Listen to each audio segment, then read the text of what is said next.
Well, that's sweet of you. Yeah. Grace us with your presence. Yeah, right. So wait a minute. So now instead of Sally, it's like boom, Jason. You know, Well, we kind of look the same. Abracadabra. there she is.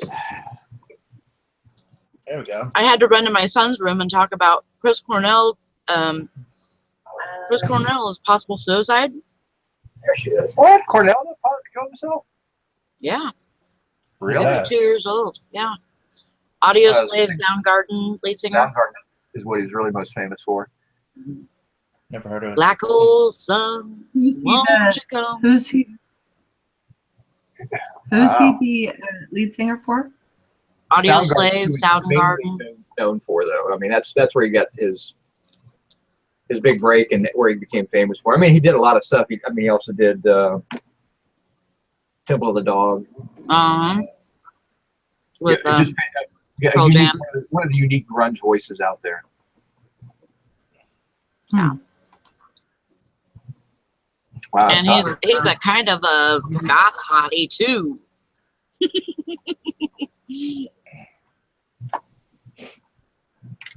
Yeah, surprised about that.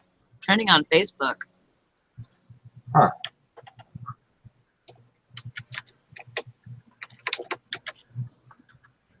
Pretty crazy.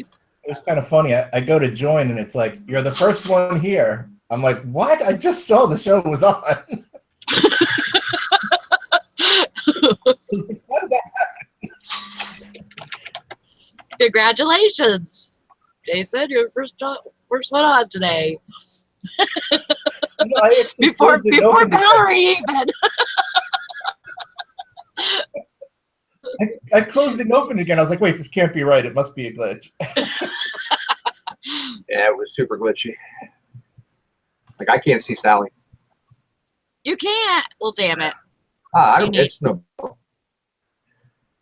And there she goes. And then there were three. That's weird. She leaves and then it kills the video for everything. Now I can see Sally, but I can't see Jason or Val. Now I can't see you. I was just gonna say, What the heck is going on? Eric, there we go. That Wow. is so weird. All right, everybody's back. I can see Nobody everybody was now. gone. Is everybody That here? is so What Val? Can you guys hear me? Yeah, we can hear you and see you. Yeah. Okay, that's good. I forgot what I said though, but Shit, I think it's all that weird witchcraft that I got the other day. It could be. Jason. that is so weird. Giving us bad juju, are you? The Tom Maku. I'm having somewhat good luck right now, so I really hope you're not screwing it up for me. Tom Maku. There you go. I forgot my phone to change and I didn't even look at it. Oh my gosh. I know. What's up with that? Let's see. What does that mean? So I have this, my son has a processor that he's selling because he got it in and there's no returns and it won't fit on his computer. So now he's selling it on my eBay and he just got another bid for it. Oh. Okay. What kind of processor is he selling? I have no clue. Let me look. AMD FX-6300. Ah, okay. Never mind. Well, that's an older one. Oh, is it? Yeah. Because his computer's new. Yeah, he ordered the wrong one then if he's got a newer computer. Huh. He should have been ordering the, he's probably got an AMD 3 board, so he should have been ordering like the 8340s. Okay. I'll tell him that. Yeah, all he has to do, if he wants to do it right, go to PC Parts Picker and put his motherboard. They'll have his motherboard listed in there. You can like select his motherboard, and then you can actually select a processor, and they'll match it up to make sure everything fits correctly. And that way he can get an idea what he's supposed to put. If he's looking for an upgrade, what he needs to do to get an upgrade. Yeah. Yeah, but the 6600 series, I think, is 82. I just I got, just got the notification. Yeah, Chick Picker is live. I'm like, no shit. You're a little late, YouTube. Wow. That's awful. I'm surprised we didn't get no thumbs down yet. Well, That's our whole plan, is we're going to run for 15 minutes at a time. As soon as someone thinks about giving us a thumbs out, we're going to kill it and then start it over again. oh my gosh. I'm gonna Ain't nobody got time for that.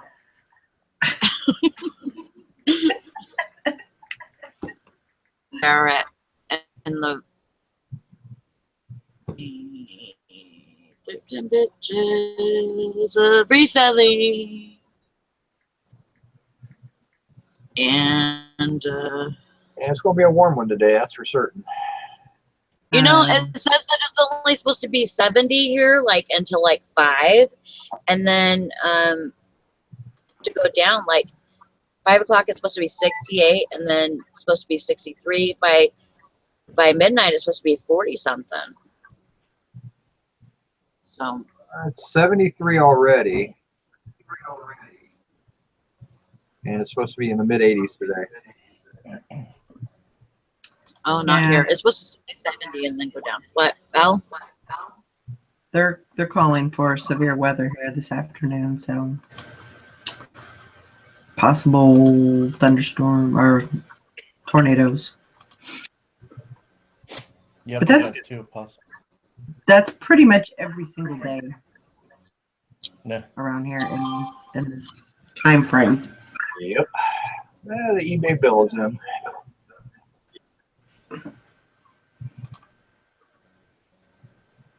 That's not too bad.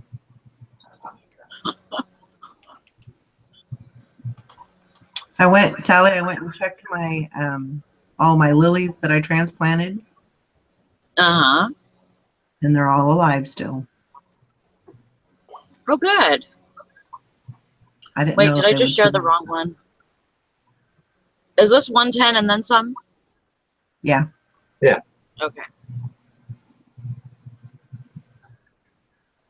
Okay. I don't know what's up with that.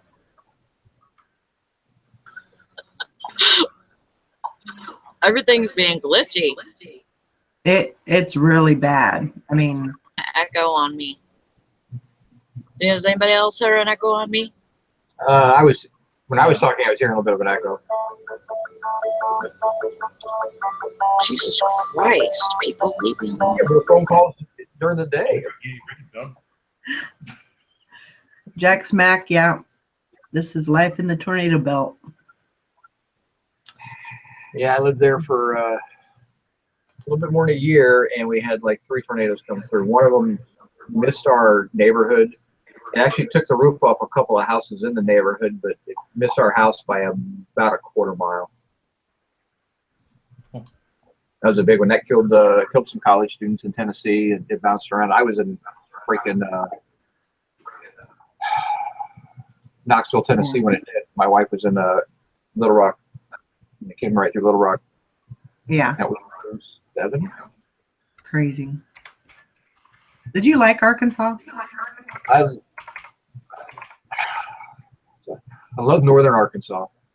It's beautiful up there. Mountain Home, Fayetteville, things like that. I lived in Little Rock. Little Rock wasn't bad. I didn't live in Little Rock. I lived in Cabot, which is a little bit north of Little Rock. It's about 10, 15 minutes from, the city of Little Rock. So it was actually beautiful.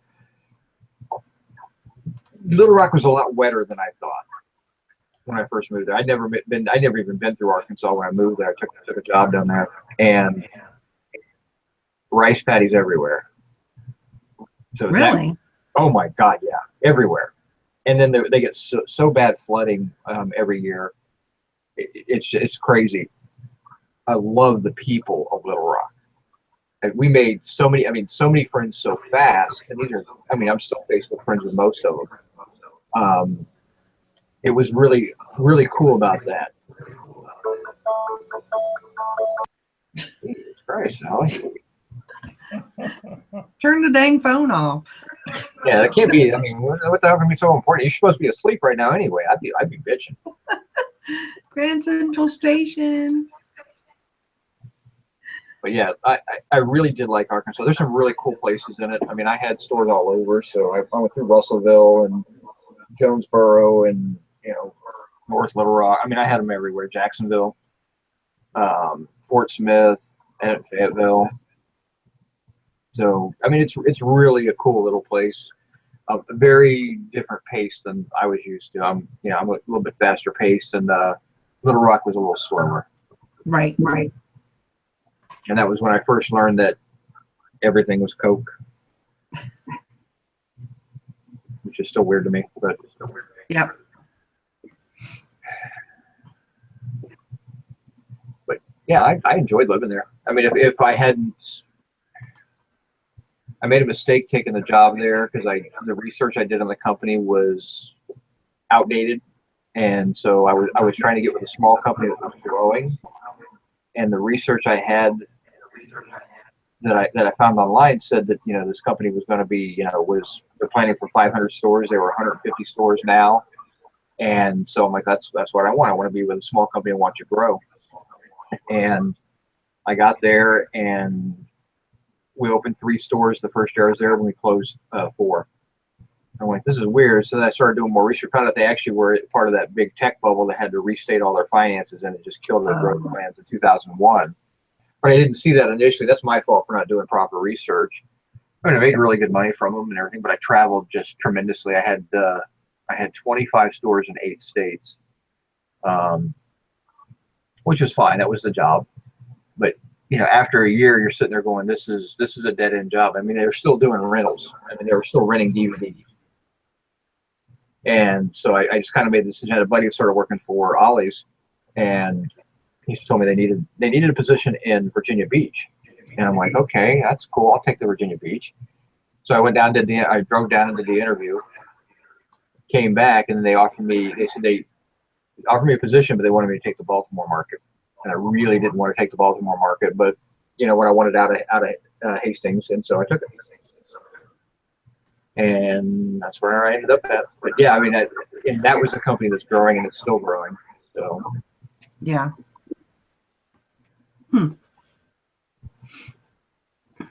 That's why I'm kind of interested in finding out. I really liked, Kansas, but I'm really looking forward to going down to the southern states and seeing how, yeah, I had stores in Tennessee. I had a bunch of stores in Tennessee. I had all the whole Tennessee market, so I went all over Tennessee. It's my turn. Sorry. All right. As Jason is the echo then. So I had stores in Tennessee. So I had stores in Memphis, and that's one of the stores we opened up was Memphis. I had Clarksburg, had Nashville.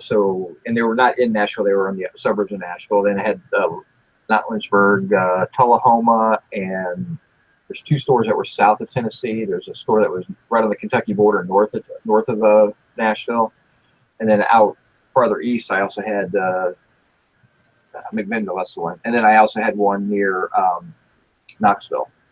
Mm-hmm. Which is really funny because we built the Hastings, and I helped open the Hastings that was actually in the same strip malls or Ollie's that's in the same strip mall as Hastings. So kind of funny. So I went through all of Tennessee, and I love Tennessee. Tennessee is one of those states I would move to without even thinking about it, because it's just a wonderful state. I had Auburn, Alabama, and I loved Auburn. Now, if you're an Alabama fan, that's fine. You can hate on it and everything I say, but I love the town. And then I also had a store in Noonan, Georgia, and so which is it's outside of Atlanta, but it's way outside of Atlanta. It's more on the Alabama, Georgia line right there. It's only about an hour and 15 minutes, if I remember correctly, from Auburn. That was a nice little, fairly expensive little town, but it was a nice town. I mean, I really liked the South. The weather is definitely different. I mean, that's the one thing that was kind of shocking with when I moved to Arkansas was because it's not that far south of where I'm at now, but or at least didn't feel like it. But wintertime, low 20s was about the coldest it got. You didn't really have snow; you had ice. Had a lot of ice storms. So that was kind of interesting. But I mean, I really love the weather. Now, summertime, hot and humid. Yeah. You know, it was nothing to be in the 90 degrees, you know, with humid. But I was driving a '02 Cavalier as my company car, and it had dark tinted windows and had the little vents on the windows. And I drove most of the time. I didn't turn the air on because it was just you get so used to it. You got used to it really quickly. And you know, in Ohio we get really humid weather and everything, so it wasn't that big of a deal. My wife had trouble adapting to that because she had asthma, so it was part of the getting used to that. Right. But I loved my house I was in. It was a great house, brand new house. And I wish I could find something the same style of house up here. So I would have bought something like that in a heartbeat. But other than that, I really did like living in the South. You're echoing, Jason. That's kind of why I'm kind of looking at South Carolina maybe. Okay. I mean, I've been to South Carolina. I did a lot of stuff with Ollie's down in South Carolina, but I don't know about living in South Carolina. Well, I know that it's cheaper than North Carolina. Yeah, North Carolina is pricey. And so, that's one of the perks. How close are you to the other states around it? I mean, South Carolina, how close are you to the Georgia line? I know your daughter lives down there. What's that? Your daughter lives in South Carolina, right? No, she lives in North Carolina. North Carolina, okay. He lives near Charlotte. That sucks. Yeah. Yeah, I had all kinds of. I used to travel down there for Ollie's, and there's all kinds of stores right around the Charlotte market, and they all just didn't really care for North Carolina. I like Virginia, Yeah. but Virginia's an expensive state to live in too. There's a yeah, Greenville sucks.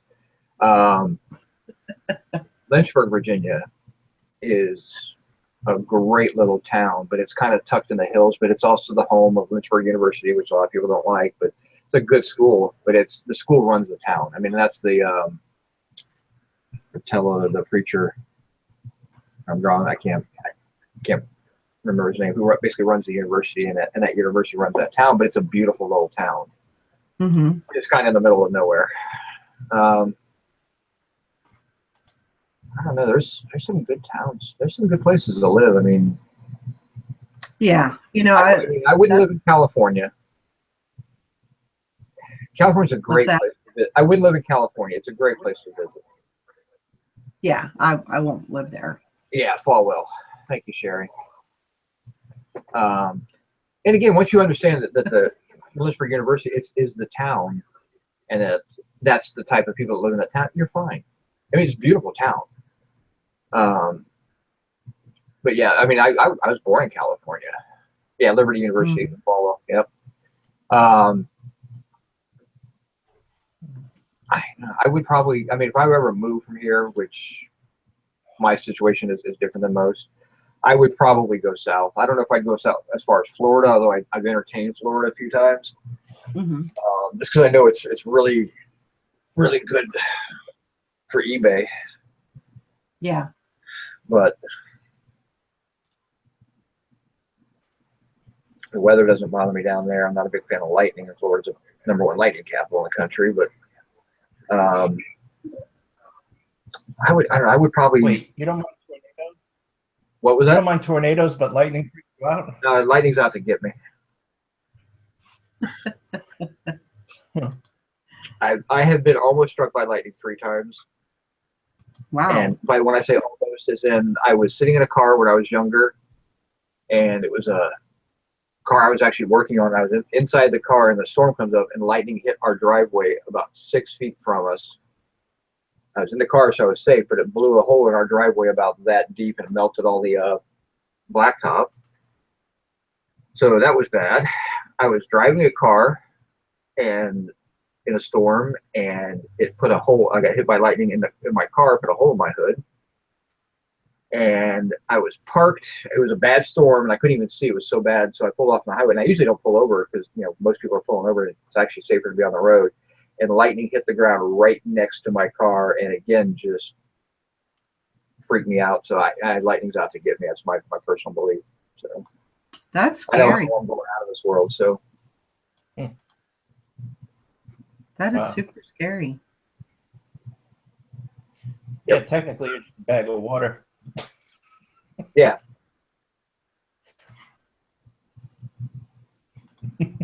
Yeah, I don't want to. I mean, I don't want an arm blown off or something like that, and have to deal with that. So yeah, I don't deal with lightning very well. I love watching it. It's beautiful to watch, as long as I'm inside a house or something, and it's far enough away. I mean, I can remember sitting in a hotel room in Phoenix watching lightning storms coming up there because it all bounces up against the mountain. It's gorgeous, but yeah, I just still want to be in it. So Florida kind of freaks me out a little bit. You need a lightning rod up on your roof.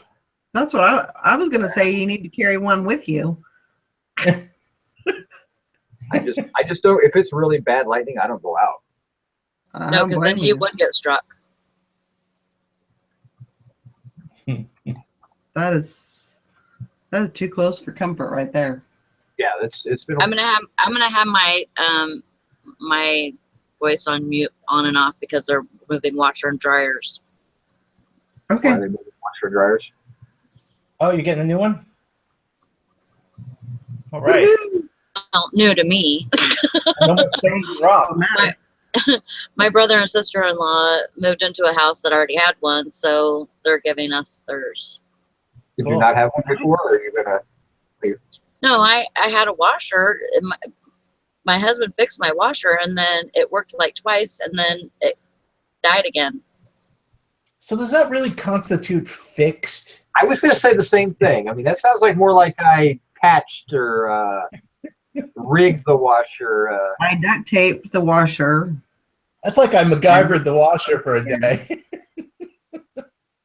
So he got you through the weekend with the washer. That's about it, and then it dies again. So He used a paper clip and a rubber band. No.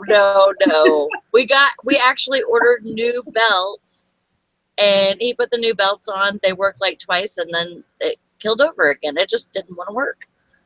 It's time for the scrapyard. So the new belts. Obviously, the belts weren't the issue. It was the alignment or something with the motor that was the real problem. I don't know. I think, to tell you the truth, I think the agitator was messed up, and the belts just didn't fix that. So Yeah, I keep thinking about replacing mine, but I mean my dryer's like 17 years old, wow.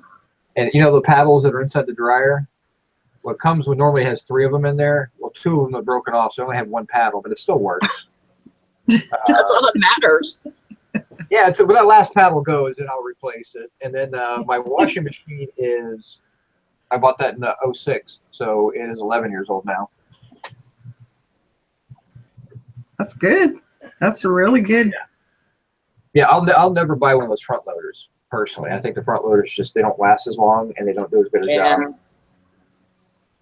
They look cool, but that's it. Yeah, I've heard those front loaders are awful. Yeah, Well, you it's gotta pretty awful Special sounding with the paddles. soap and All you need to do, Eric, is to do one of those storage unit auctions near you. They always have a washer dryer in them. Oh, I know. Yeah, don't believe me. I'm not buying something new again. I mean, my washer, both my units I actually bought new. But yeah, I mean, I can pick up a washer dryer set from a decent house auction for probably about $125. right. Oh yeah. Just that. So I mean, I'm not gonna. When I get around to replacing them, it'll take me about a week to find a unit selling or even a storage unit or something like that. I mean, it's like one of the most Right. common things you find in a storage unit. So. But yeah, I'm going to replace them soon, and I probably need to start thinking about it. But you know, I'm not afraid. I used to work in a laundromat. I'm not afraid to go to a laundromat if something happens. So.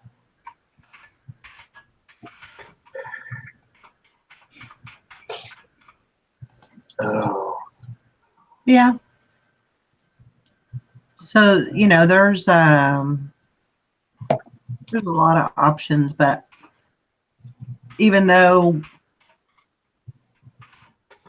you know, I'm gonna have to figure some place to, you know, live eventually.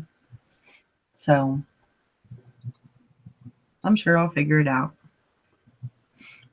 Yeah, I mean, you're gonna be dictated by your finances and really where you want to go, the Right. life you're trying to lead. I mean, there's a lot to that. I mean, it would be interesting to be on the road and selling and doing all that stuff and just trying to figure that out.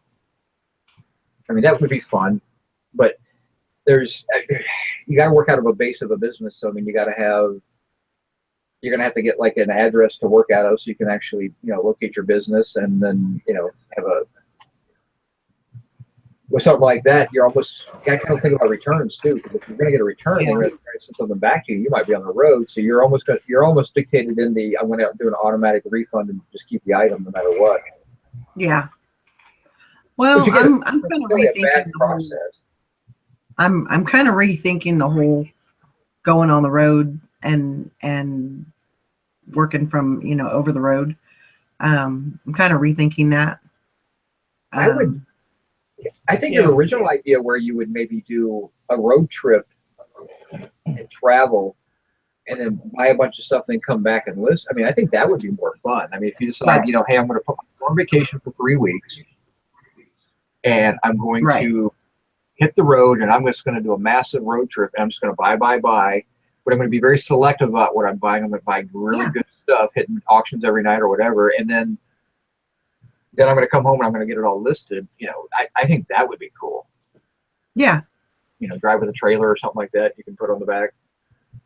I would just buy a picnic basket and, you know, go out in the woods near you.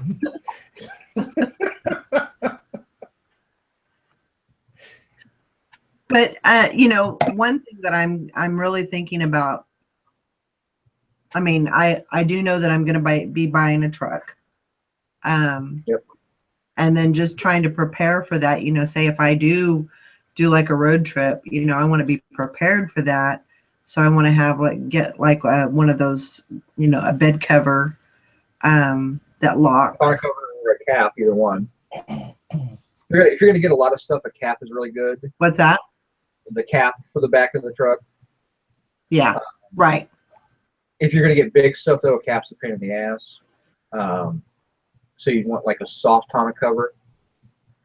I have a hard tonneau cover, so it's a pain in the. It's just as much of a pain in the ass as a cap, except I don't have that extra space. So when I go do furniture or big things, I got to take the whole tonneau cover off.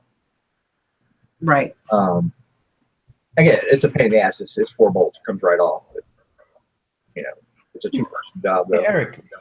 Yeah, while you're on the subject, what do you call? I saw someone driving a Ridgeline the other day, and in the back of the cab, instead of like one of those flat covers, they had like a Jeep soft top, and it was real high. In the bed of the truck? Yeah, you know, basically instead of a bed cap, it actually had like a soft top canvas cap. I've never seen that. You ever hear that? Oh, okay. Was it on the? I just wanted to look it up online to see if I could find it. Was it a big, tall one? Yeah, it reached to the top of the cab. I've seen the hard covers like that, which is a truck cap, but I've never seen a soft one like that. I mean, a soft one would be cool. Yeah, that's what I'm thinking. It was definitely soft. I got a good look at it. Okay, I don't know how it's staying up. It must have some type of frame. Okay, stop, Jason. You're killing me. It was definitely soft. I got a good look at it. I don't know how it was staying up. What were you really watching, Jason? Were you watching porn last night and then had a bad dream or something? What the hell's going on?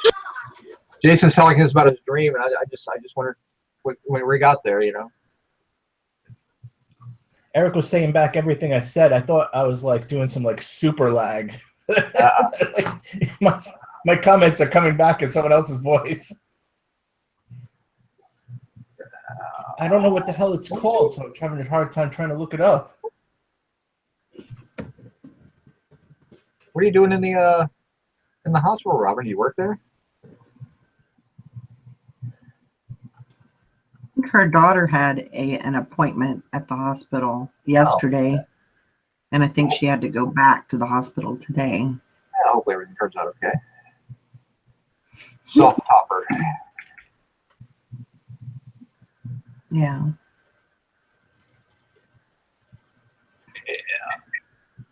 But that's what I'm thinking is getting something that I can where I have the option. If I buy something big, I will be getting one of the, I don't know if it's a crew cab or if it's a super cab. See, I want the full back, the full back seat. Okay, so yeah, that's a crew cab. And different companies call it different things. Now, do you want 4 doors? Yes. Okay, and then you want a 6-foot. You're going to get a 6-foot bed with that. Those are you're getting into a pricey truck. Oh yeah. So I mean, you have to kind of think about stuff like that. Mm-hmm. Eric, I just found it. I'm going to send you a link. Well, he was saying it's called soft topper, minimalist. Oh, okay. It's on the Ridgeline Owners Club. There's like pictures of it on the truck and open and closed. Oh, cool. Why did I not get the notification?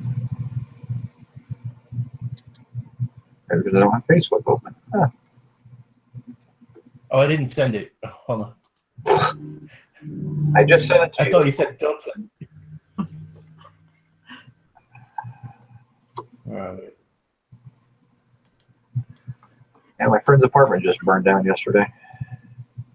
Oh no.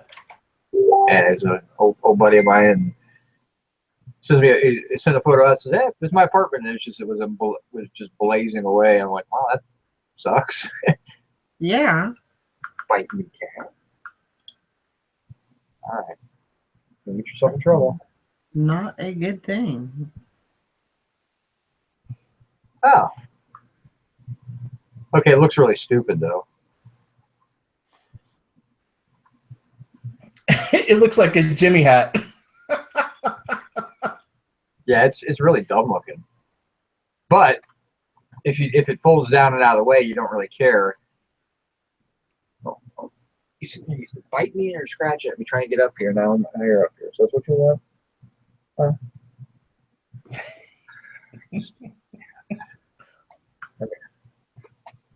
Yeah. Cat on. Eric's getting his cat on. Right.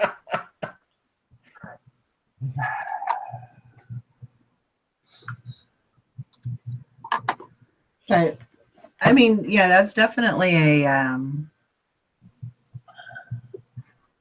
something that I'm thinking about. I don't think I want a trailer. So I'll just have to limit a lot of what I do buy. There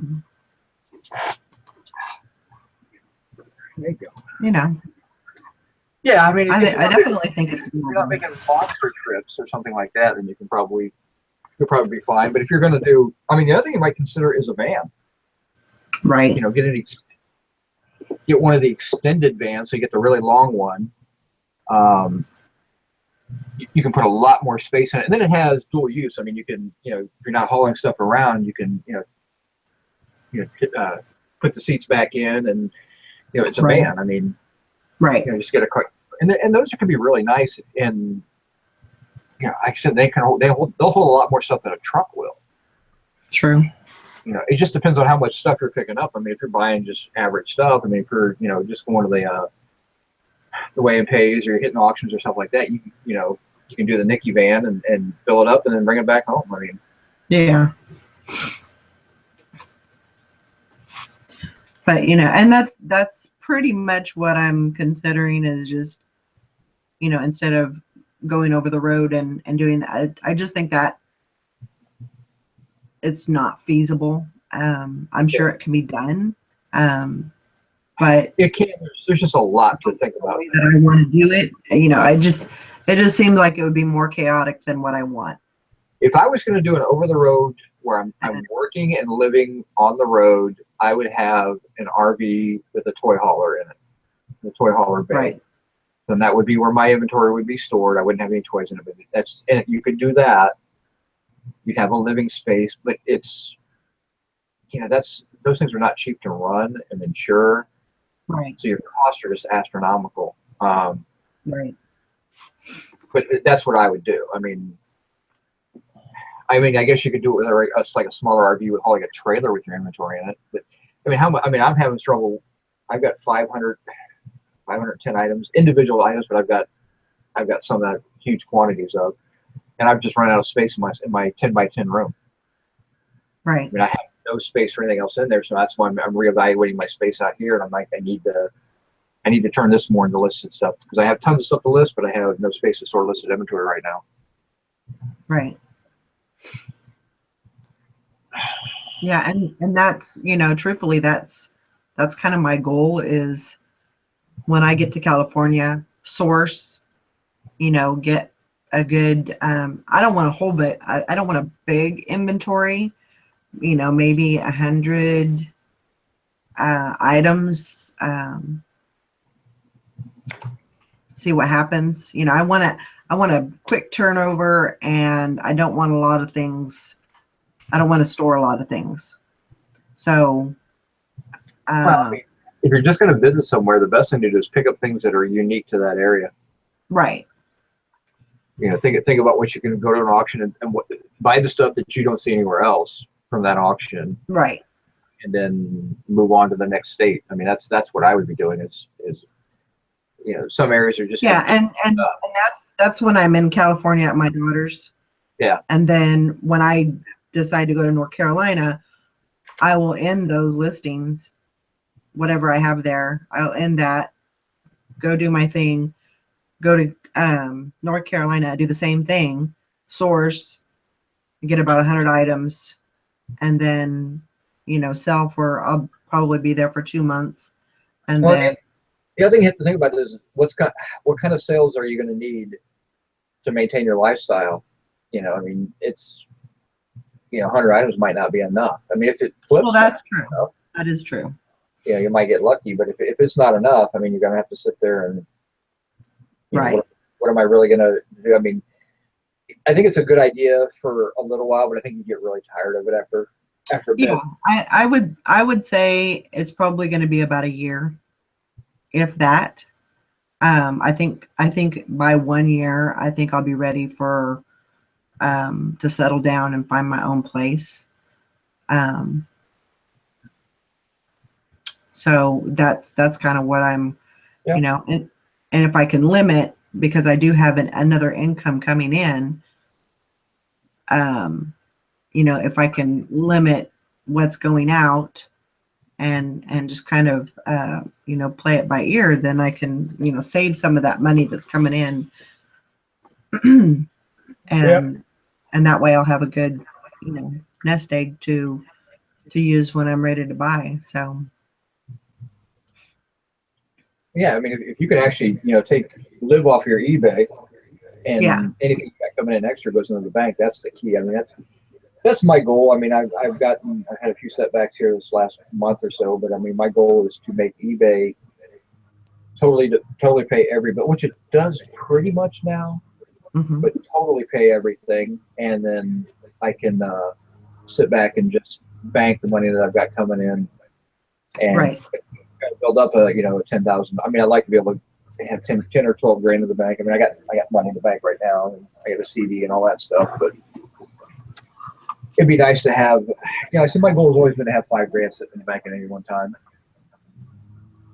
because there's not too many problems you can't solve with 5 grand. Right.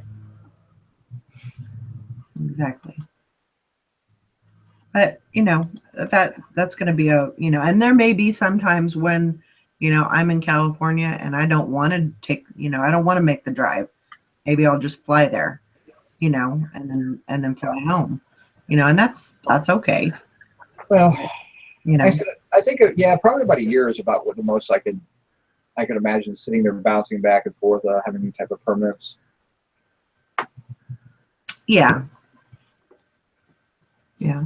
So, you know, that's kind of where we're at. You know, it doesn't look like anything's going to happen probably until, it's Probably pretty about ridiculous. 6 months. You know, I'm looking at probably next year. Yeah. Yeah. It took a solid year for me to get settled out, and mine's not as complicated as So, yours. and that's if they don't appeal it, you know. So, Yeah. Well, most of the time they don't. That stuff's pretty much all settled. They'll settle it and get it set up, and there's ways to make it company friendly and all that. So, right. I mean, your attorney, I mean, he knows what he's doing. You know, it sucks it takes so long, but that's the game. That's just the way it goes. Yep.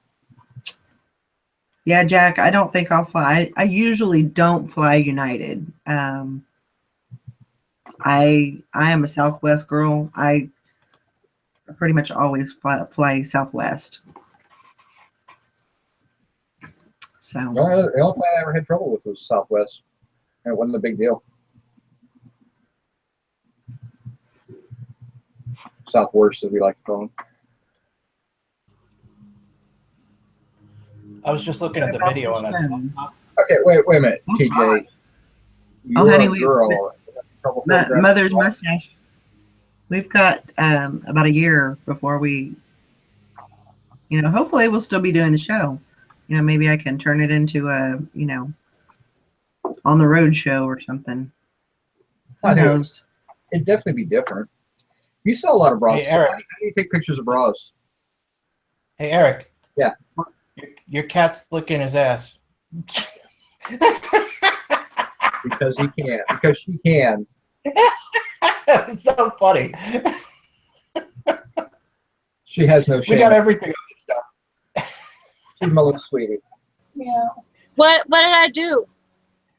You missed my The cat. cat was in the background looking at us. That time. You're on camera. I can't see Eric at all. We're not gonna mess with it now at this point. So. I know. Valerie, stop doing that shit. Why are you doing nothing? I'm just sitting here all, you know, quaint in my little. Anyway, TJ Town says that she's having trouble photographing bras. Yeah. And she said she may need a man to come take pictures.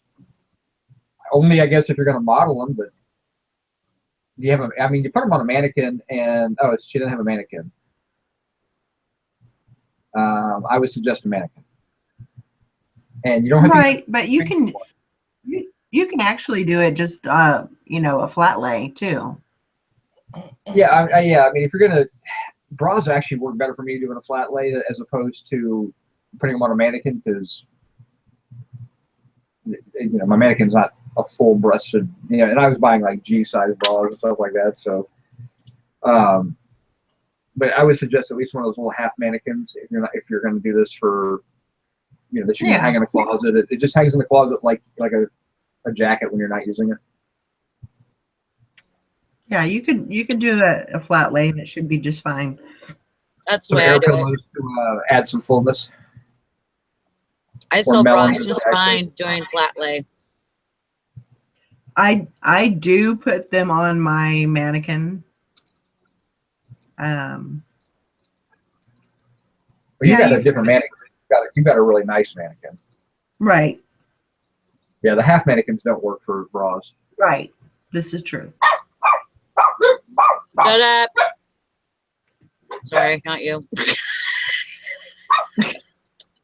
Margot says airbags work in the cups, and then you can lay them flat. Yeah, I mean, you know, some kind of filler.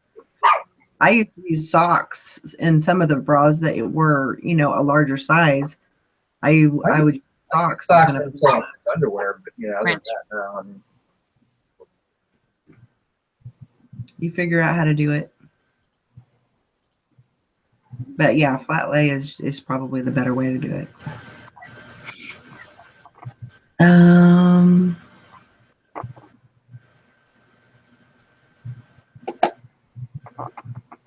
But yeah, I mean, in the next year or so, you know, there'll be a lot of decisions to make, and you know,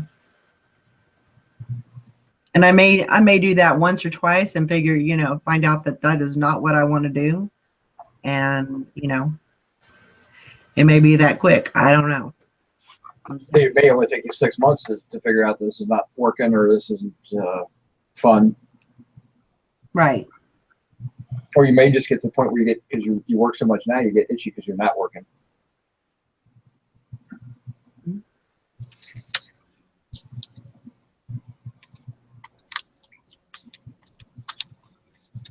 And Silverhair Stacker says he wads up newspapers for his cups, and that's probably a good way to do that too.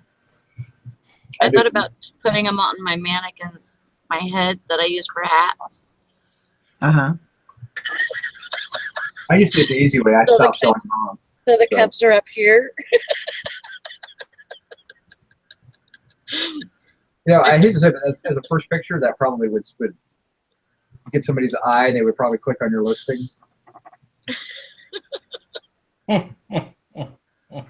You'd always have a stable of models sitting there to come in and model. Like, I need a model with this size cup because I got 20 of these this size to wear. So, you know what's hilarious is that I have a Black Ops 1 game for a PlayStation 2, and it has sold 4 times because it is in a Black Ops 2 case, and the case is at the very end of the photos, and the game is in the beginning of the photos, but it sold 4 times. wait a minute. It's Yes. a Black Ops 1 game, Mm-hmm. and you have a Black Ops 2 case. Mm-hmm. So it sold 4 times. Does it mean they canceled it 4 times? Yep. So after the first time, maybe you should have taken the picture with the case out. The case is at the very end of the photos. It shouldn't But- matter. And in the description, I wouldn't even take a picture of the case. I say, if you keep getting canceled because they think they're getting a 2 and you're selling a 1 because there's a 2 case, then you take out the reason they're canceling and you just shove it in the case and send it to them, and they won't care what the case says at that point. Right. okay, but There's no buts here. I thought maybe it'll sell quicker. Well, of course it has. But because nobody can find the Black Ops 2 game close to them in their GameStops and stuff. But they don't want Black Ops 1, I guess. Oh, stop it, Eric. Stop acting like I'm a problem child. Well, Right, I understand what Val felt growing up. Yeah. But in the description, it says Black Ops, Nobody reads the description. Call of Duty. Nobody ever reads the Or description. That's not, not the title. The title says Call of Duty Black Ops. Case is BO2. Yeah, you're selling Black Ops 2 with a Black Ops 1 game. You're keyword spamming the hell out of it. All you're doing is asking for cancels or refunds. I mean, clean it up. Come on. You I want to sell know. it 1 time and move on. You don't want to sell it 4 times and have to keep relisting it and canceling it. That's such a pain in the butt. What? My truck looks weird.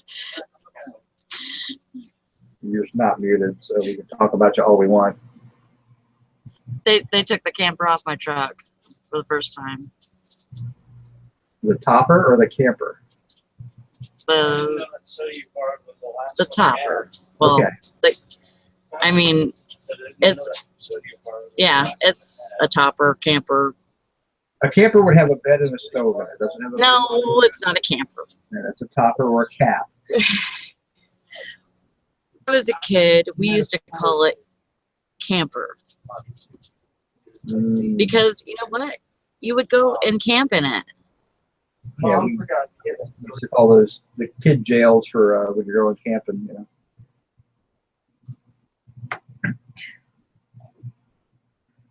Are you frozen, Jason, or are you just not moving?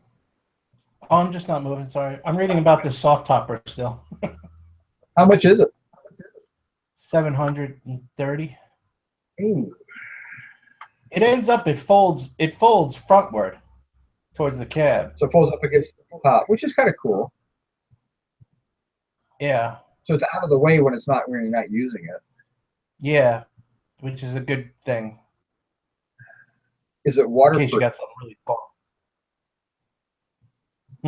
Is it watertight? Yeah.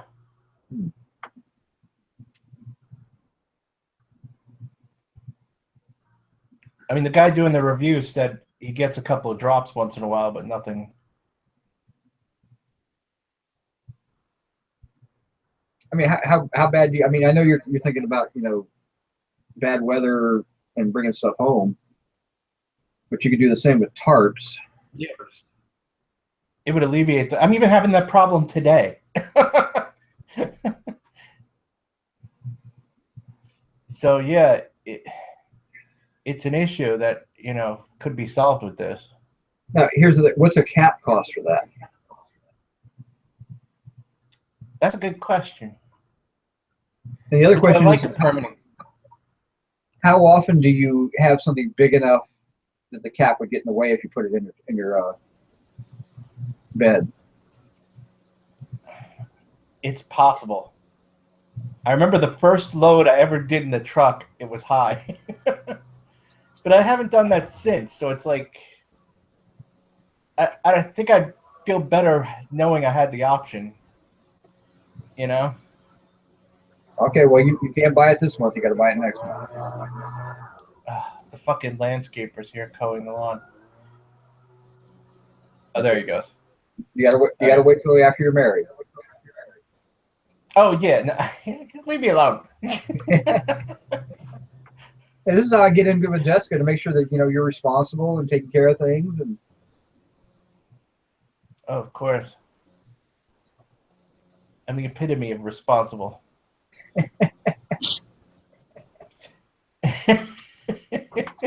Everything except your mouth.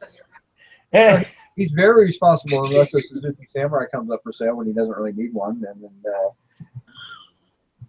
What comes up for sale? a Samurai.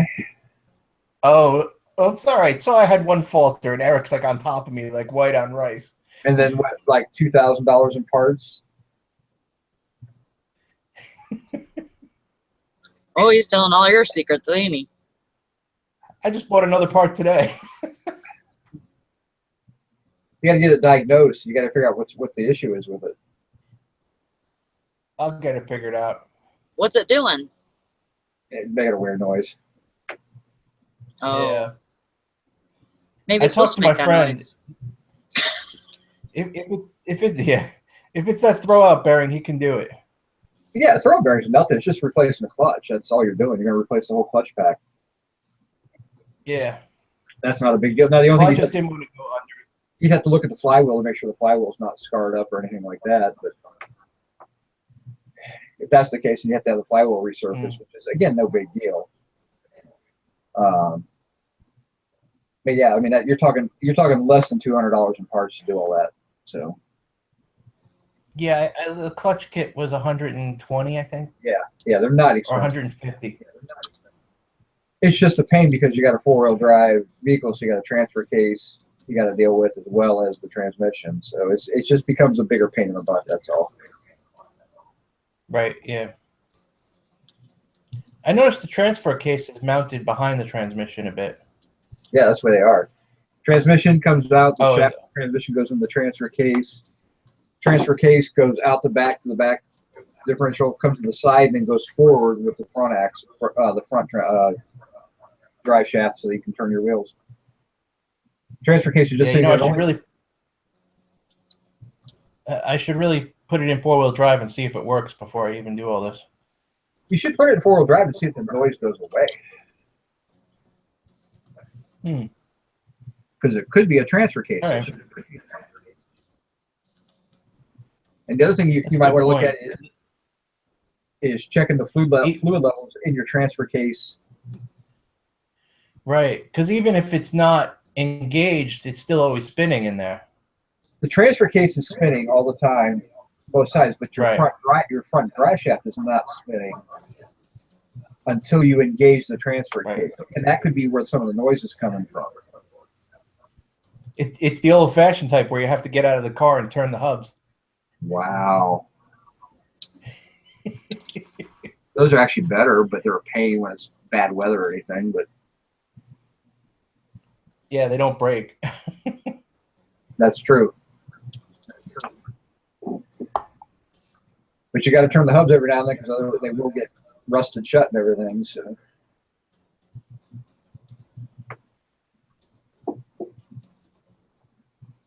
Yeah, when I bought it, the guy put new hubs in it. Okay. I've got mine. I don't have that problem. I've got the old school I got the old school transfer case in my truck where actually a lever I got to reach down and yank into the different modes, whereas opposed to this electronic crap. Yeah, I know. In my fucking truck, you press a button. Oh wow! So yours is even better quality than mine. I like my old one, but I know where it's at. I can put it in gears and move it around. Yeah, you can't. I mean, you can do it on the fly. It's not recommended. I don't like doing it on the fly, but yeah, I don't know about that. The only time I ever use 4-wheel drive is when it's snowing out, or if I'm going through mud. I don't do that very often. Especially if you're avoiding those lightning storms. Hell yeah. The Suzuki Samurai is what he has.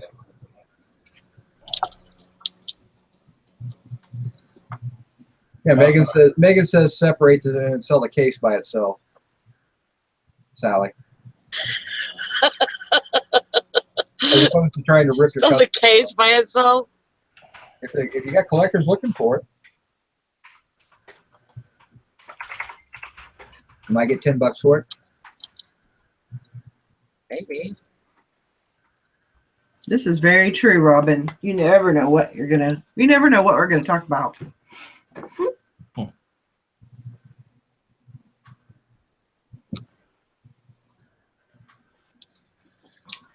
That is the truth. I don't think what I'm going to list today.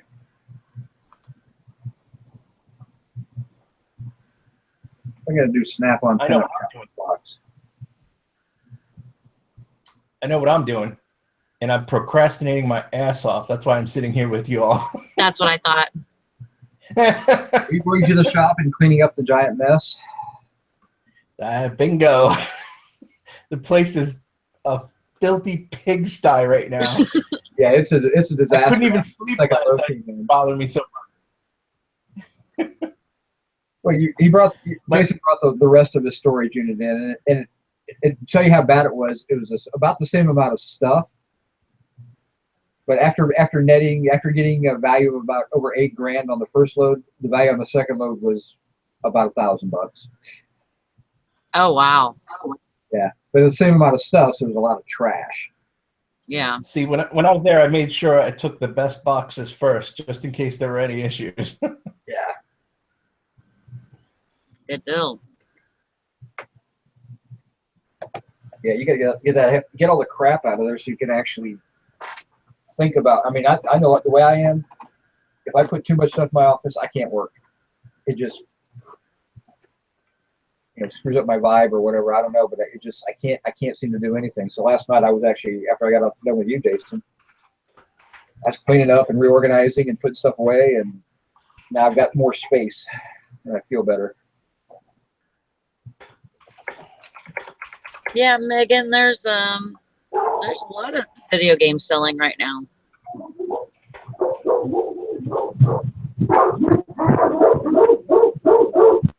Oh, it's on.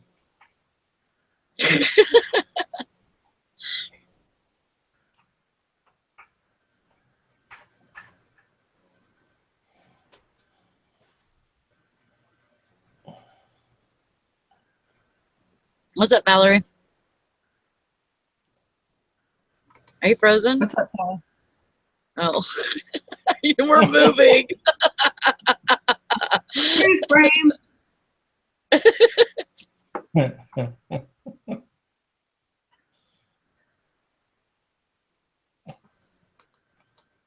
With as glitchy as everything is this morning, it wouldn't surprise me. I think Yeah. I'm glitchy too. My timing is all off whenever I try to talk.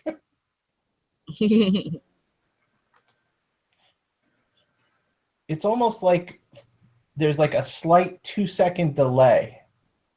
Yeah. I don't know if you guys are experiencing that. Mine's like No. 1 second. Yeah, Okay. Sally's mouth is moving and she's not talking. Yeah, exactly. Yeah. Oh, we got tongue. Now Eric's froze on my end.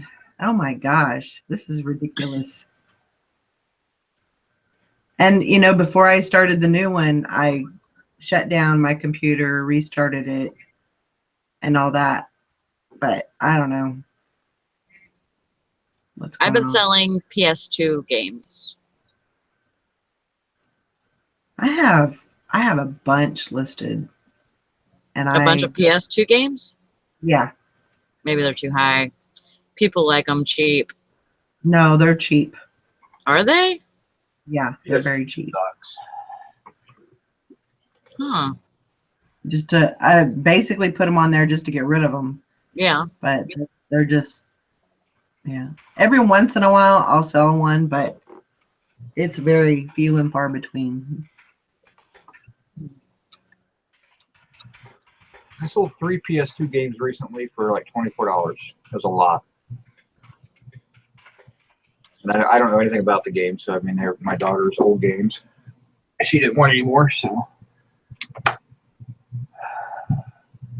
Yeah, I think I'm gonna lot a couple of mine together too, because I have some that are wrestling games and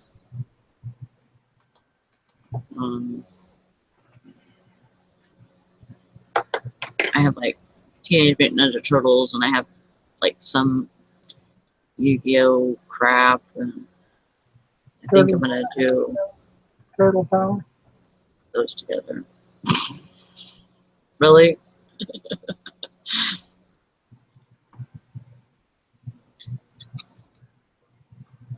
Oh, hers are on Amazon. I don't put them on Amazon. I put them on eBay. Oh, get ready to storm here. Yeah.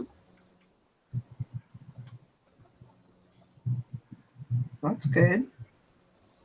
Craig said Paul Mitchell DVDs. He said he sold one for $45 last night. That's awesome. Holy crap. Oh, like tutorial DVDs? Yeah, probably haircutting or styling or something. Yeah. One thing I always pick up if I can find them is DVDs. What'd you say? You cut out? Workout. Oh, workout. Especially the older ones. Richard Simmons, Jane Fonda. Mm-hmm. Yeah, those old ones. Now I do have a couple of. I think I have one that's like it's a pregnancy yoga one that it's still on, which I'm kind of surprised that it's still listed. But you know, just like yoga and Pilates and that kind of stuff too. I picked up one. It was what was it? Chair aerobics. like if somebody isn't able to, you know, get up and do like the high impact aerobics or whatever, you know, they can sit in their chair and do exercises. So I did sell that one. It's different. I try to pick up those oddball ones, you know. Speaking of aerobics, I'm gonna bounce. I gotta get to work. All right. Well, you break a sweat. Oh, I will. Talk to you later, guys. See ya. Adios. Late. He leaves and Val freezes.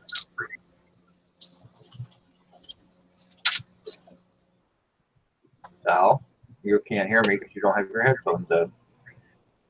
Talking about myself. Can anybody else hear me? Go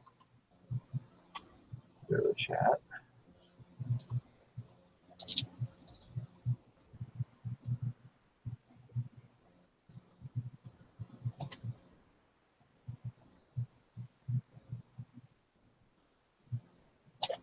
I can't hear you at all, Val. Yeah, I don't even know if you can hear me.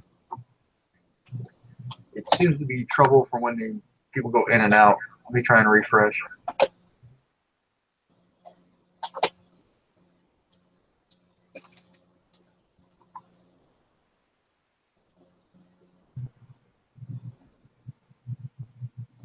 All right, can anybody hear me?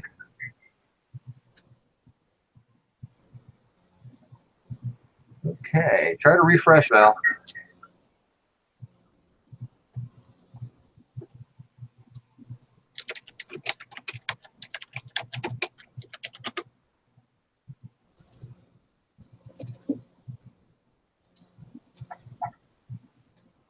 Sally, can you hear me? Yeah, what? You're sitting there over there, had your headphones off, and now we've lost Val again. As soon as Jason left, it's like, bam, it did something funky to her. So Yeah, she's going like this. Like, peace out. I guess some people can hear me and some people can't. So okay, so now it's like we're back. So Val's the only one. It is weird. I think tomorrow you should try. You should host tomorrow, Sal. You do the hosting. You do the chick picker hosting. I can't get on Valerie's channel. She can give you the information to get on there. It won't let me because it says that because we're so far away from each other that it comes up as I'm trying to like steal her identity and shit. But don't you have the passwords? Well, yeah, but it still won't let me log in under her. Well, that's weird because what happens if she was traveling? I don't know. It will not let me log in under her. Because when we would do the reseller happy hour, I mean, they were, you know, Jim would host and Dusty would host, and yeah, I don't know what's up with that because you had to have the code that they would text you. So there's a code you can get, and it texts it to the phone that's with the system, and then she can just give you that code. It never even gave me the option to do that.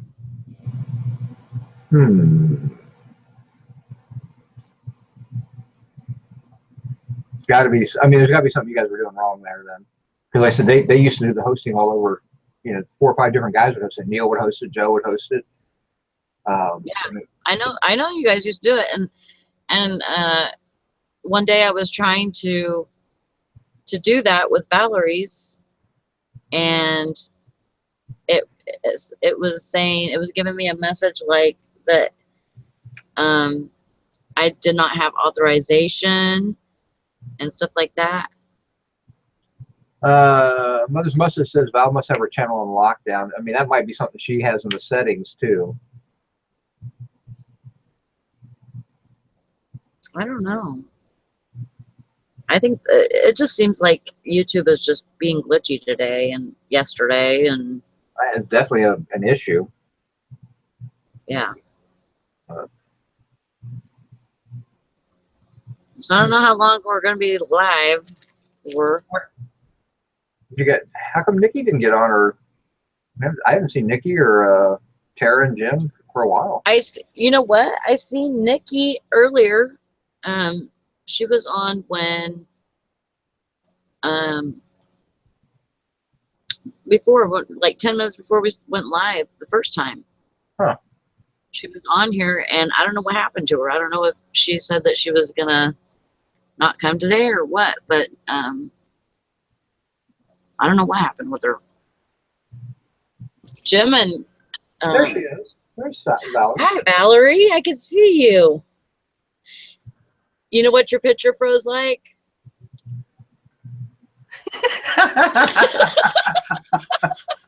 That's awesome. Well, that's pretty cool. Did Nikki say what was going on? Because I seen her before when we went to go smoke before the show started. And then I didn't see her. I haven't heard anything. I invited her after the show started, but I don't know what's going on. Mother's Mustache says that it's happening in other shows also. Wow. There is a new Windows download. Maybe the new Windows is not working very well. Maybe. It's a good You see all my belts? All your bells. Oh, belts. Wow. These are all leather.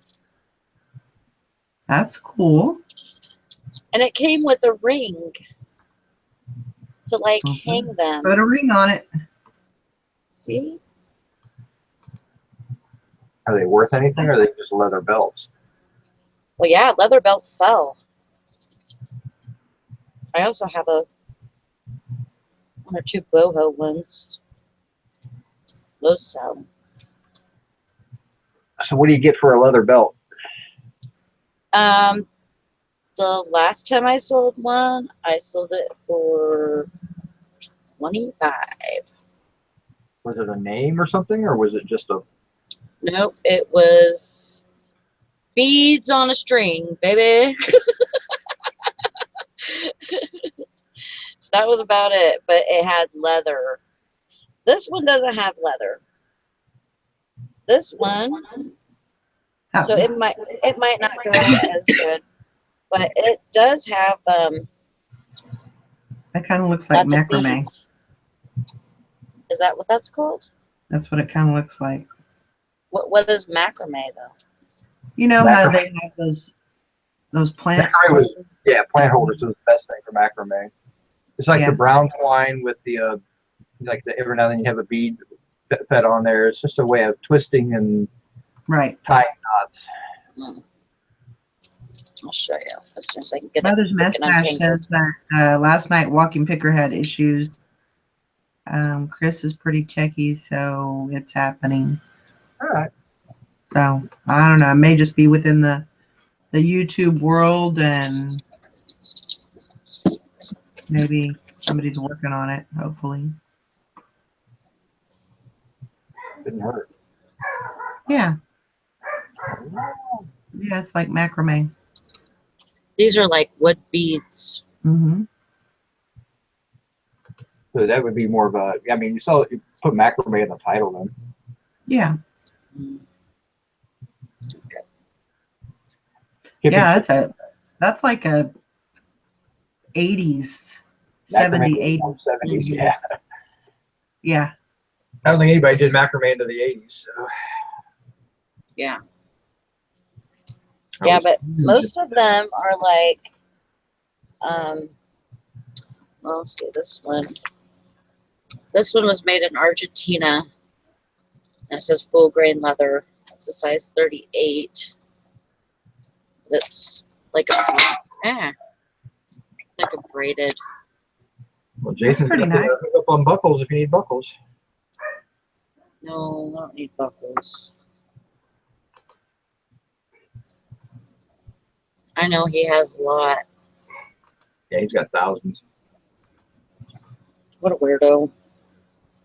Well, he bought it. Maybe he bought them like by the pound. Wow. That's how they were selling them. It was like, because I was watching the auction he was bidding in, and it was, here's a picture of them, 38 pounds of them. They didn't count them or anything. They just weighed them and said, that's how much you're getting. Ooh, wow. And what did he pay for that? Like $6. Oh my God. Yeah, he paid nothing for these belts. I mean he's probably got, I don't know for certain, but he's probably got somewhere between $40 and $50 in belt buckles, and he's probably got, I'd say conservatively, 2,000, maybe 2,500 belt buckles. Oh my God. Has he done anything with them? I don't know. I know he's it's taken him a while to sort them and figure out exactly what he had, because some of them were mixed, so he had no idea what he really had.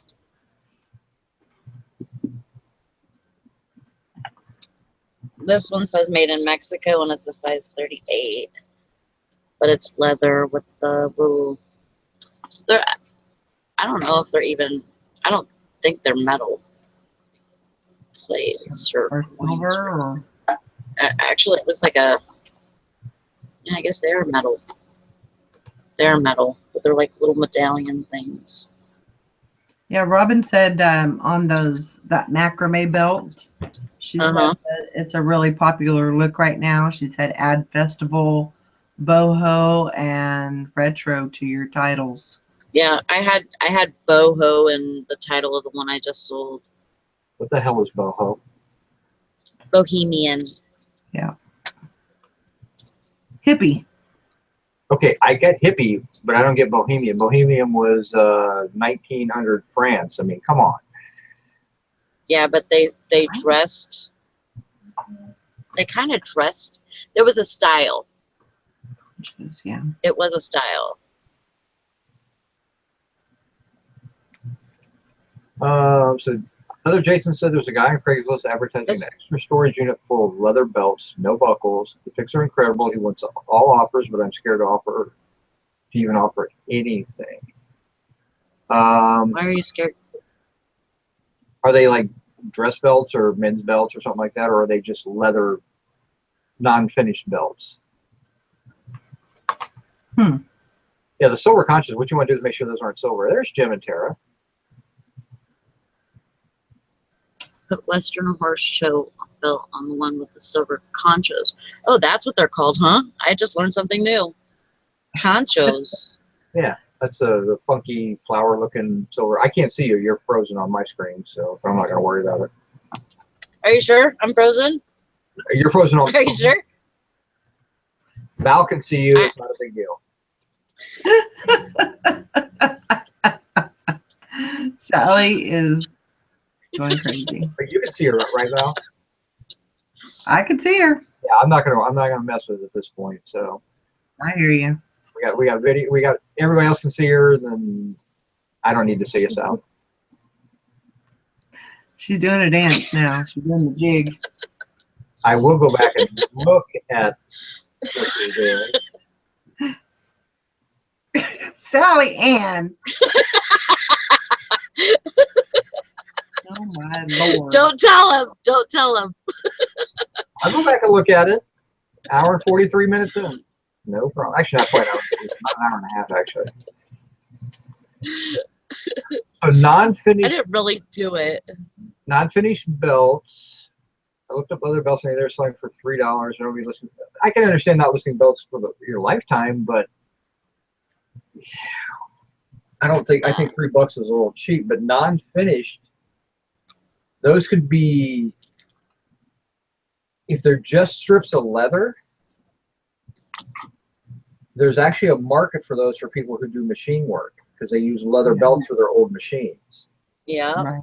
And I was talking with Jason about that because I was bidding on some at an auction, and they sell for like $30 a piece. And they don't care. They want certain sizes, but they don't want like buckle holes or anything like that. So I mean, that's how non-finished. If it's just a strip of leather, or if it's a belt that's 8 feet long, you'd be surprised what you could get out of that. Yep. Yeah, I guess the key is how. I mean, if it's all like candy leather stuff and all that, I would buy it all if I could. I mean, if I had the money and it wasn't going to put a crimp in my funds for buying other stuff, Because really, it's once you list it, you're done. It's just a matter of now just packaging it up and shipping it as they come and buy it. And you could be selling belts for the next 5 years. I got hard drives I'm going to sell for around the next 2 years. Yeah, but you know, something like that, that's always something that you're going to, you know, that's your long tail, you know, bread and butter type of thing. And, you know, you just keep on listing it and relisting it, and eventually, you know, they'll sell. It's just that right person has to come across them. I actually pick up a lot of the handmade tool, you know, done with the leather tool, and Oh, yeah. I try to pick those up. Those sell really good. I usually sell those anywhere from 20 to 25. And I've picked up some that are, you know, they have the initials on them, and they still sell. Check out this one. It says chic right there. Ooh, It's definitely 70s, 80s probably. split leather.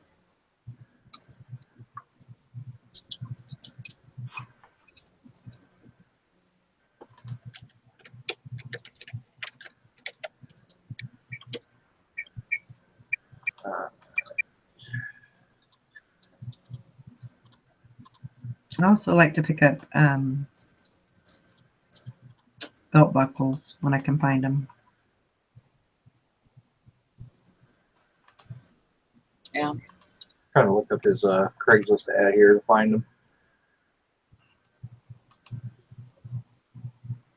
Megan Carl says, question, if you know something may be long tail, you guys list it at 10 days or push it out to 30? 10 days still. I do 7 days on mine. I did have at some point I did have a bunch of good till canceled items. Not a bunch. I would say probably about 100 items, and I'm gradually transferring those over to the 7 day also. I do a mixture. 7 days, 10 days.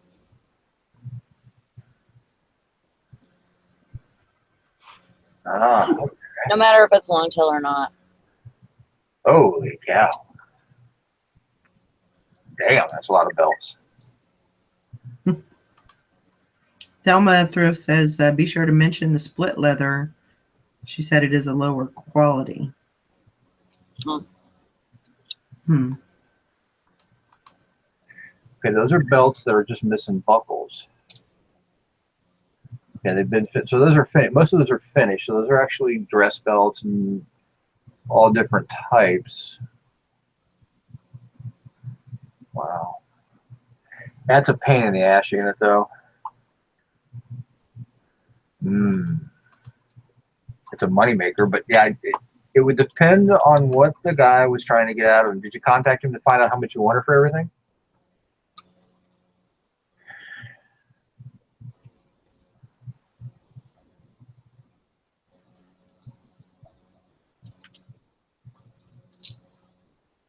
Yeah, I like the unit, but I would have to be into it for.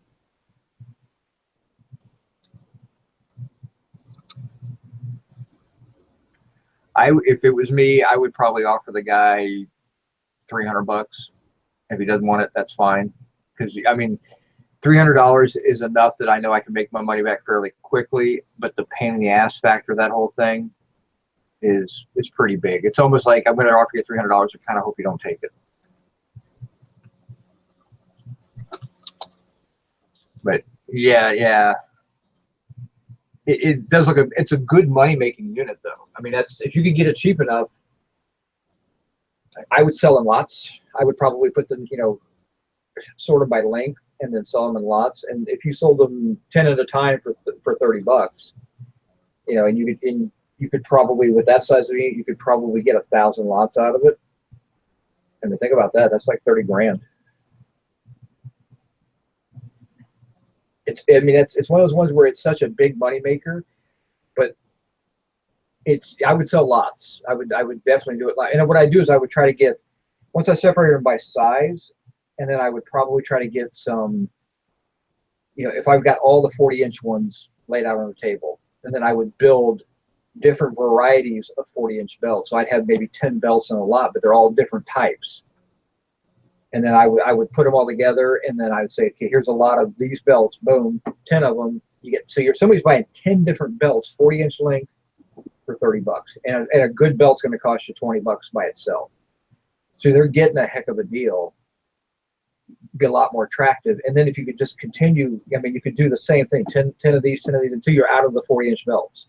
Then you do the 38s, then you do the 36s. I mean, you could do it. Would be a lot of work, but the money possibilities are there if you can get into it cheap enough, because it's going to take you time. And I mean, it would take you at least,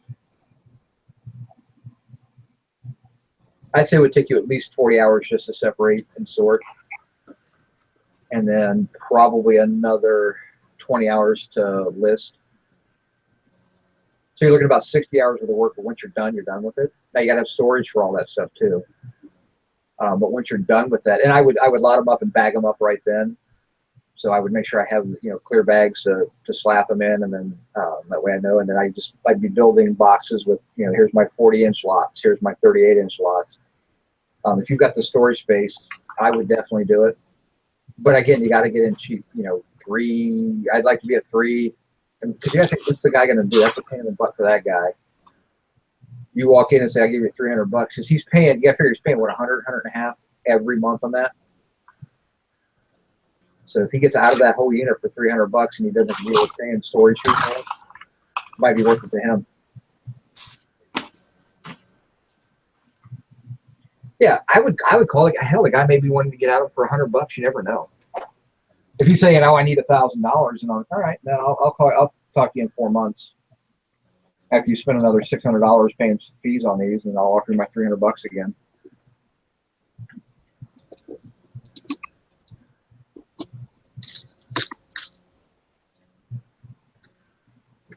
Yeah, I would have passed that up too. That's what I would definitely do. That is, I would get another storage unit and then work on it. Yeah, because that's the only negative with buying big lots, is you sometimes get overwhelmed, and so you're sitting there staring at this massive amount, and it's probably a 10 by 20 full of belts. You'd be sitting there staring at that massive amount, and then you kind of get brain locked with, where do I start? But that's where I would want my garage emptied, and I'd have a bunch of tables laid out, and I would just start laying them out. Separate them by size first, and then separate them by style. And if I've got $300, I might try to build 10 or 20 lots right off the bat and get them up and listed.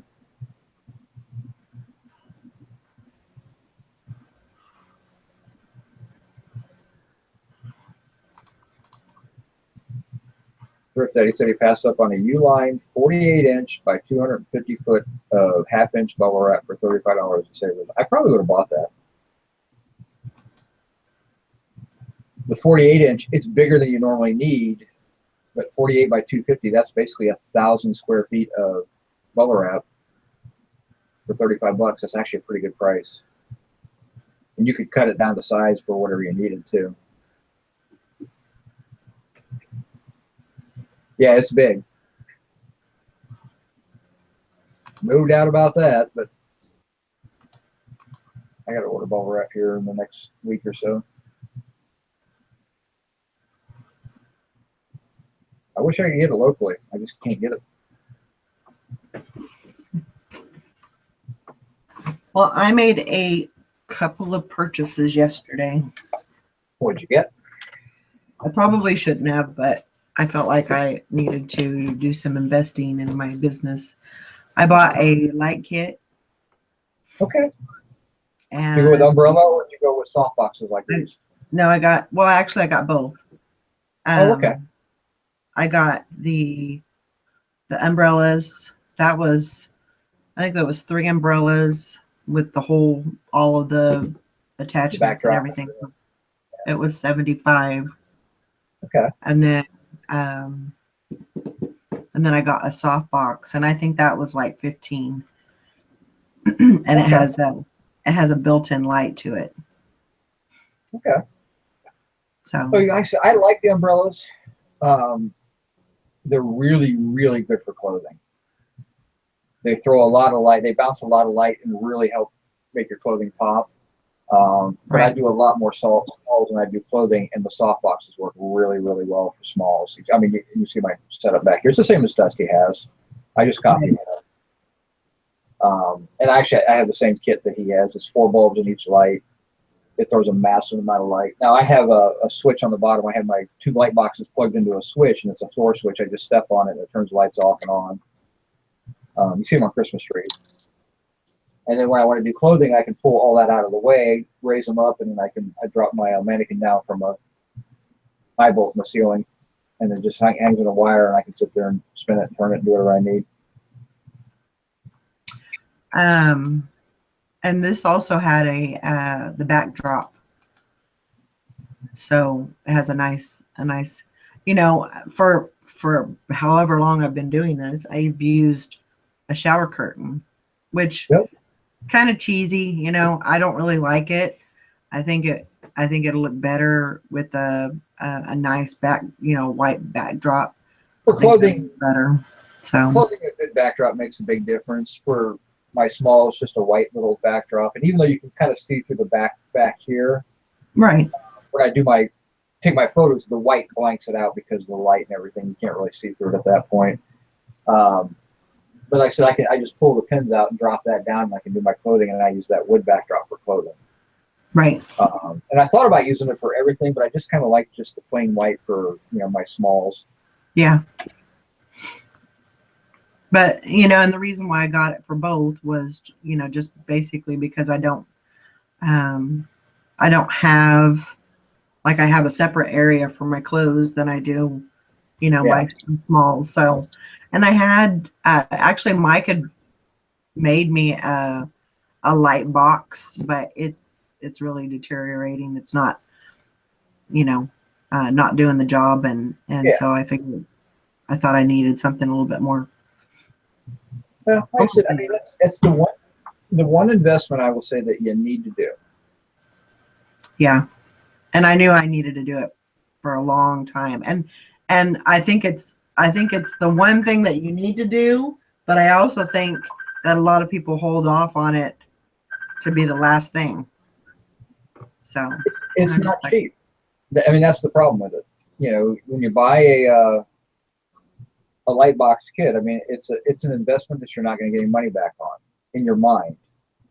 You're looking at, oh my God, I got to lay out $80 for something that's I'm not going to resell and make, you know, $200 on.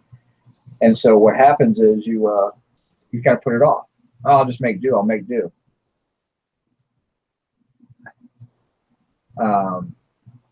So it's like, yeah, you got to buy the light kit, you know, fairly early. Just makes a big difference. If you can get it earlier, it's going to make your pictures better. It's going to make you a better reseller, you know, from the beginning, as opposed to, I mean, I look at some of my old pictures and, oh, they're awful. I used to save all my pictures. I just deleted most of them. But yeah, it's just like, oh my goodness, why who bought from me back then? You know, I mean, that was awful. But right. And I'm not saying my pictures are great now, but I think they're a whole lot better than what I used to turn out. Yeah. Yeah, so I'm hoping that it'll, you know, because I mean, even though a lot of my pictures I try to take during the day with that natural light, and that's one of the reasons why I moved my room around, was so I could get better light from the window. But it's still, Not you know, it helped a little bit, but it didn't. I think it could be improved a lot. Yeah, and if you do a lifting at night or something, it really kind of kills you there. You can't do your pictures and everything. So yeah, and you know, I have a light, so I would, you know, just kind of make the best of it. But I know that I think those lights will really make a big difference. Well, I mean, Jim got a light kit, and turned his pictures a complete 180 for his clothing pictures. Yeah, then he went and ordered a brick background, kind of like mine, but he got his in a red brick. And it went from, it's an okay seller to, wow, these kind of look professionally staged photos. I mean, it made a huge difference. And he saw a big sales jump out of it. So the light kit is an investment that definitely pays back quickly. You just don't really see the payback. But the nice thing is you invest it once, and I think it's about 2 years is what you're going to get out of your bulbs. Depending on how long you leave them on. I only turn mine on when I'm taking photos, and I turn them off. Some people leave them on all the time. Right. But it's like, why not? It's one of those things you just got to step up and say, I got to do it. It's like having a good camera. It's having a decent computer. Or I can't stand listening from my phone. I don't understand people that do that.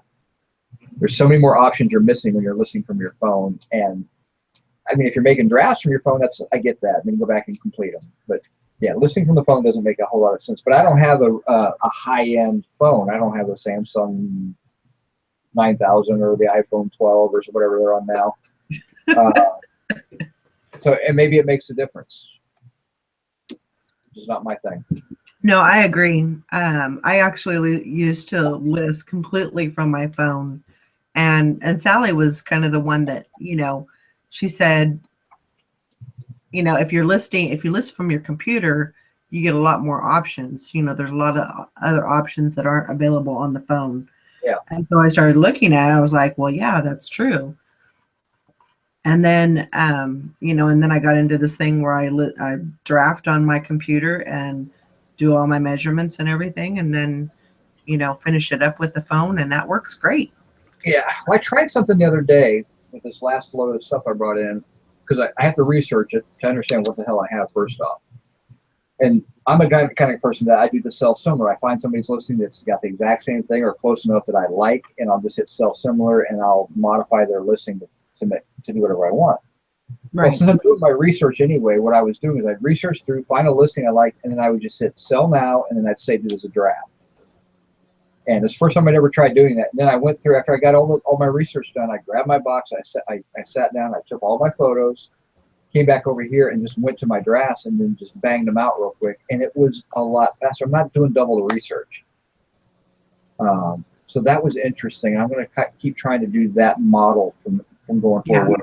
As I do my research, I'm going to find what I like and then do a draft on it, set it aside, and then go back and do all my photos and then come back out here. And then what's nice about it is as you complete a draft, it goes away. Mm-hmm. So, if I'm going to do 20 items, I look and I got 20 drafts. I can tell exactly where I'm at on my list. Right. Mm-hmm. Exactly. So that was interesting. That's a new way for me, and I think I'm going to keep trying to go that route, just because it saves me. It doesn't save me a grand amount of time. Probably saves me 2 or 3 minutes per item. But your list could save me an hour's worth for 20 items. Right. The stuff that I've already researched. Why am I researching it again? I'm trying to find a listing now. Exactly. So, kind of going with that route. Yeah. Now. I have this box of PS2 games, and I took it in there next to my bed and was sitting on my bed looking at these games. And the way I do it is I look for a title that I like, and then actually it has to have sold for like the highest amount also. So I kind of just, pick one, like that, and then put sell similar, and then I save it as a draft, and then go to the next game, look at the next game, and keep doing that. Yeah, I mean, I like that idea, and I know that Jason does. I don't know. I don't think he does sell similar because he writes everything out before he lists it. But I know he does the drafts, and then he goes back and does the photos. But Jason likes to edit his photos too, and I don't edit photos. I don't either. I don't have time for that. I'm gonna do, but I don't. I don't have the skill for editing. Let me put it that way. Let's be honest here. I can't edit to save my damn life. Well, I can't say that I don't edit photos at all, because I will adjust lighting sometimes. With a light kit, you never really have to. I don't have a light kit. Lights that are aimed at my sheet that I have on the wall, if that's what you want to call a light kit. But it's better than nothing, but yeah. You invest in a light kit. Were you not paying attention to our whole discussion about light kits? but I usually, if I have that, I mean, sometimes I'll still get shadows. So I just adjust the lighting, on my phone, and it works. I mean, and all that does, all that entails is like right before I take the picture, it's in focus and there's a circle, and all I have to do is touch the circle and scroll up a little bit with it. Mm-hmm. All I'm doing to adjust the lighting on my pictures. Oh, that's not terrible. See, I use a camera. I don't use my phone. Yeah. Like I said, I'm old. I like 1990s eBay. I want my desktop. I want my camera. I never quite. And my camera on my phone is adequate. It's not great. It doesn't do close-ups very well, but neither does my camera. So I mean, I worked around on that, but my phone is my phone. I don't use it for other stuff. And I don't have an expensive phone either. My phone costs $150. And mine cost $80. But I got a great phone. It's 5.5-inch screen. I mean, I've got a huge phone, so it does everything I want. I just don't utilize my phone the way most people do. Yeah. If I had my choice, I'd have nothing but rotary phones. I was like an oldie but goodie. Oh, speaking of oldie but goodies. Good morning, Dusty. Oh, I haven't seen you a couple days, man. Welcome back. I've been around. I've been Welcome here and there. And I've actually been listing, trying to get sales back up. Oh. I knew you were going to be busy this week, so I wasn't too worried about it. Yeah, just craziness. I've been cleaning my office up a little bit. That's it. Good. Doing good? Am I doing good?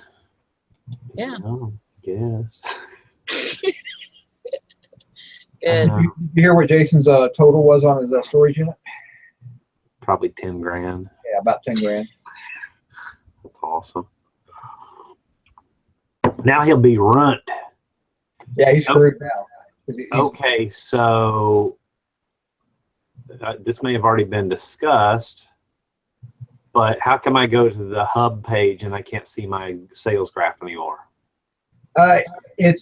They changed it. It's actually a small little tab now. They changed the size. You douchebags. According, I opened mine up and it says, "We listened to your feedback and we've now made this smaller." I'm like, I liked it big. Okay, Yeah, I did click too. that. I clicked that, and then now it's underneath it. Yeah. Okay, I can live with that. It's still there. It was hidden under that. Like we've improved crap that we didn't need to improve. Yeah. That's cool. I can live with that. I mean, Okay, except now. No. Can you drag and drop these widgets and move them around? Yeah, you can move them around. I think you have to go to the customize page to do it. But No. let's see, customize. Yeah, customize and. What's up, ladies and Eric? Not a whole lot. Been having fun with YouTube glitches this morning. I know you sound like a robot. It's kind of cool. Just saying. Good. Yeah, it kind of cuts people off and stuff. Glitchy, and it'll kick me off and you can't see me or hear me or Well, that's fun. not really. Not if you're, especially not if you're the host. That doesn't really work very well. It's a challenge. It's a challenge. That's right. How many times can you start this show over? Yeah. Two offers. Yeah, my sales have not been that great this week. They're okay, but not great. Get a lot of small sales. That's what she said. I got I got locked out of my Amazon account. That was fun. Hmm. So I'm reading the forums the other day, and everybody's like, "Oh, people are phishing, and there's all these scams, and people are clicking on things, and they're losing their accounts because they clicked on things, and blah blah blah." And long story short, Amazon is now putting in two-step authentication, which is no big deal. If you log in, nutshell version, if you log in from one of your devices that you don't have set as a trusted device, or if you've cleared your browser or cookies lately or whatever, it'll say, you'll set it up to where it'll send you a text message.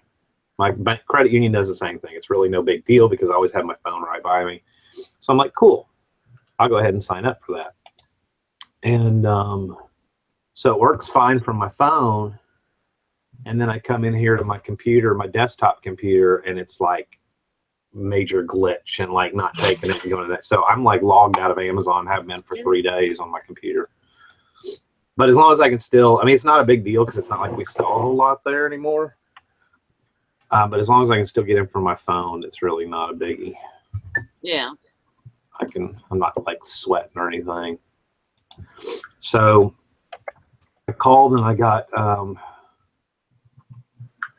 I don't know, whatever her name was in whatever country she was in, that I explained myself 5 times what it was doing. Oh, you want to set up our new two-step authentication? I'm like, no, I do not want to set up new two-step authentication. I've already done that, And so we go back 5 times, and finally I said, listen, you're obviously not understanding me. Is there someone else that I could speak to? Because we're clearly having a communication problem. Sir, I'm not having any problem understanding you. I'm like, you aren't comprehending. Go look that word up, what I'm saying. And I didn't get ugly, but I was like, this is ridiculous. So they shoot me over to this chick that's really super nice, that was obviously US based and spoke the Queen's English or whatever. And she took care of and opened a ticket and all this kind of stuff. But, it's just frustrating because that two-step authentication isn't just for sellers. It can be on the buyer. Buyers can set it. My mom, who's an Amazon shopper, can set it up. And if that's what happens, if it's glitchy and not working and they rolled it out too quick, and then my mom has to call Amazon and get somebody that she has to explain something 5 times, no, my mom as the average, I would like to think the average shopper is not going to put up with that. She's going to buy it somewhere else. And it just amazes me. Thelma Thrift said, I swear I speak to that same woman on eBay and Amazon. And it just amazes me that I get it. It costs like 5 rupees a day to outsource to another country or whatever, but I just don't understand companies that don't for 1 second realize how much of a communication problem that their customers are having when they do have to call in, because they're saving a few pennies with a call center. Just don't get it. Bring jobs back to the United States, Lord, you could do that as whether it be eBay, Amazon, whatever. You could make that your slogan. We brought jobs back. Throw it out there as a news bulletin, whatever. I mean, wow, you'd probably gain a lot of business just from that. I don't know. Rant over. Not really a rant. It was just, I don't really know what it was. So I've listened to y'all a little bit over the last couple of days. I haven't totally, just had it kind of playing in the background. I haven't totally been gone. Not much been going on lately. Just working and checking. Yeah, working.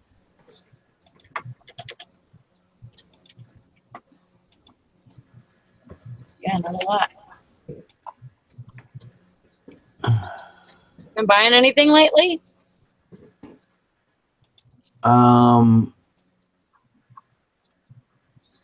No, I bought nothing. It's the last time I talked to you. I've been working on all the crap in here, trying to get it listed. Yeah. Oh. So, all right. So just quick little thing. Not that it's about me, but a couple people said, "Hey, hope everything's okay," whatever. So yeah, we had the funeral on Monday. Everything's great. Tristan's taking it a little hard, but that was her grandmother that really raised her as her mom. She always called her mama. But it's apparently her uncle told everybody we knew we were going to have casseroles coming, that people were going to, like, all the little old ladies from our grandmother's Sunday school class that were still alive, the ones that were still alive or whatever, were going to trickle in with the casseroles over the day or the afternoon of the funeral. Well, apparently her uncle at the funeral tells all her cousins, tells everybody, gives them our address and says, "Come on over." And I'm like standing there, we're at the gravesite, I'm standing there with like deer in the headlights. My mind's going like, oh my gosh, the couch is full of laundry right now. Like, there's all that crap in the hallway. Like, I had pretty much gotten everything out in anticipation of the casserole ladies coming. So I'm like, oh crud. So we stuck around the gravesite for a while, and I'm like, Tris, we got to go. And on the way home, poor Gabe's in the back seat, and I'm like, Gabe, the suitcase, the tote full of stuff, all the stuff in the hallway between here and the bathroom, I said, that's all got to go dragged into our bedroom. Take all the laundry, put it on our bed. I need the dishes that are done, that are in the sink, get those done, even if you have to throw them in the dishwasher and hide them, whatever. Gave him the So we get Your poor kid. but he's amazing though. That kid is a workhorse, and if you give him, I was like, do you need to write this down? He's like, no, I got it. Yeah. So we pull into the driveway, and I'm like, we don't have any drinks. We have like orange juice and water, and I don't even think we have any beer. Like, I don't know if people drink beer or whatever, but so I'm like, okay, I'm gonna drop y'all in the driveway. I'm running down the street to the gas station. I'm gonna get some gallons of sweet tea and 2 liters and grab some beer. Whatever. And we pull in the driveway, and then one of the little old ladies is already sitting on our front porch. So I like throw them out of the car, and I go racing down the, well, this story is actually kind of interesting. I go racing down the street and run to my favorite little nearest gas station. And I'm like, I go running in. I'm like, Steve, do you have any boxes? Cause I'm gonna need a lot of stuff. And he ends up helping me buy all the stuff and load it on the car, and got a big 24 pack of Bud Light. And so I do. Tristan's uncle drinks Bud Light. I get back to the house. It's the one sweet little old lady, and I met her years ago, that brought all the casseroles and brought drinks and brought gallons of tea. So we all have enough tea and 2 liters and I don't drink or sweet tea or any of that kind of stuff. Gabe will end up drinking it all.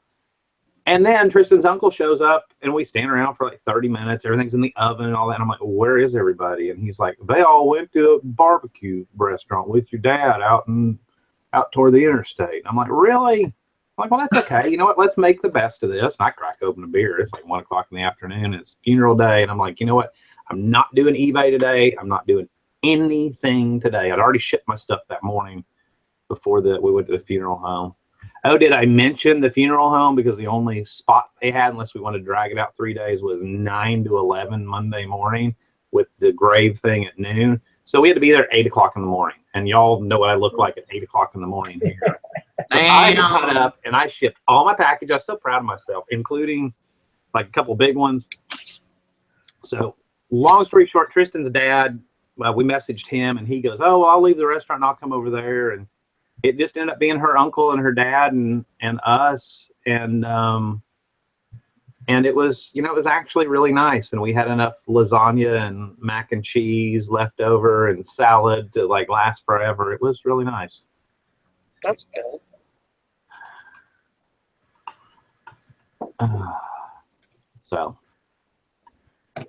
But it was fun. And then I looked at Tristan and I said, thank you so much for like racing and getting all that done. And she's like, Gabe did most of it. She said, I was in there with Miss what's her name, getting the casseroles in the oven and talking to her and all that. And the good thing is the house is done. And you don't have to cook for a week, so. And we don't have to cook for a while. I really don't. I mean, I've been trying to do better on eating. I went off my diet. I sat down and ate a big old plate of lasagna. Oh, and a big thing of fried chicken, homemade fried chicken. And I was like, I sat there Monday and sat down and had a few beers and had fried chicken and mac and cheese and lasagna. I was like, forget it. So I didn't go to the gym for a couple of days, and then I felt guilty. So I went last night about 6 o'clock or so. Got back. I didn't want to break that habit, you know, taking 2 or 3 days off. Yep. It's easy to So I do. forced myself to do it last night. Did you look at that storage unit link I just sent you? Who, me? Is that what you were talking about when I? Yeah, the leather one. Who was asking about it? The other Jason. The other Jason. Is that Jason, formerly known as Hover? Yeah. Robert, yeah. It looks like his thumbnail. I thought that was him. A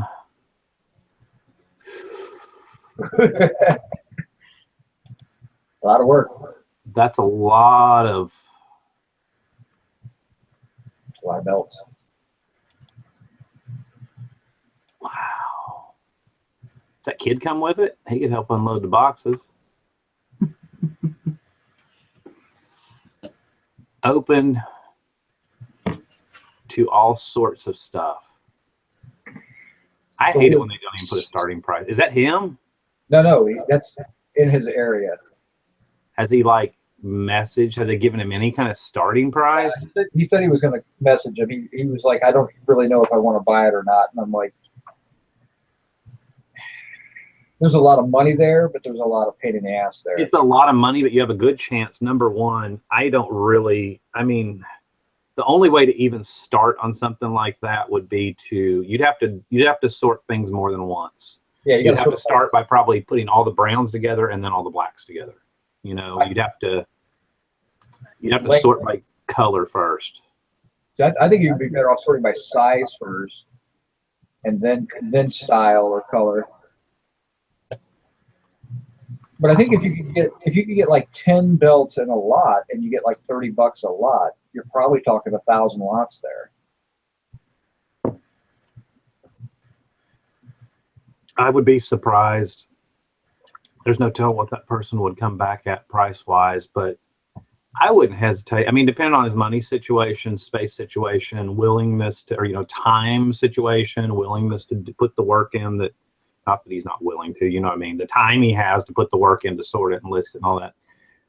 It'd be really, and I heard you saying that while I was fixing coffee. I mean, it'd be really good long-term income. I wouldn't want to be over,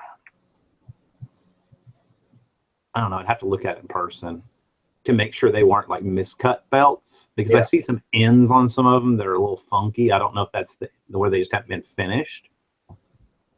I mean, of course, crafty people would still buy them or whatever, but I wouldn't want to be over about $500, maybe $700. Yeah, I would start at 3 and then see where he was asked, you know, where he wanted to go. So he said he emailed him and he's going to try to get a ballpark price on it. But I mean, that's one of those ones where if you get it cheap enough, it's worth buying and storing while you get to it. Oh, yeah. Hey. He said he emailed the guy and asked him for a ballpark price.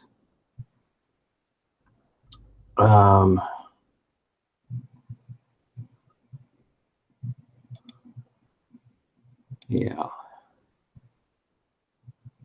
Natalie said you got to treat yourself sometimes. Lasagna and fried chicken sounds strangely good this morning. I can tell you, though, my body definitely, from eating healthier over the last month and a half, like I'm not going to say I paid for that, but my stomach was. And I laid on the couch the rest of the afternoon Monday and just literally. Believe it or not, that meal will actually help you lose a little bit more weight, because it's suddenly your body's like, oh, wait. He does eat a little bit of junk food, and then now we got to burn that up, and it's going to carry you for the next week or so. Well, I went to the gym on Saturday and did my daily thing. I didn't go Sunday, Monday, Tuesday, and I went yesterday. So I skipped 3 days, which I'm okay with that. And I got on the scale, and I'm actually down weight. So I'm down a little bit more. So I don't think that, you know, it didn't set me back. I didn't gain any pounds or anything. Jason wants to know if you think mold or anything could have damaged them. I don't think that stuff's been in there long enough. Yeah, it looks kind of clean. to have mold. I don't see any dust or anything on it.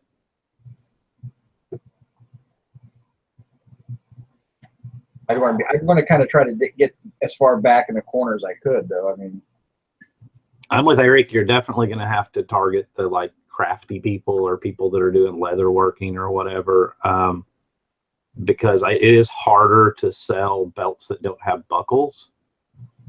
It's a little bit harder. I had a Brooks Brothers one brand new in the box here a while back, and you know, if it had the gold buckle on the end of it, or silver or whatever, if it had been a ready to wear belt, it would have sold quickly, and it took me 2 months to sell it, just because it was a plain belt, just the leather piece without any kind of buckle or snap or anything on it. well, we know a guy that's got a lot of buckles. So Hey, there's an option.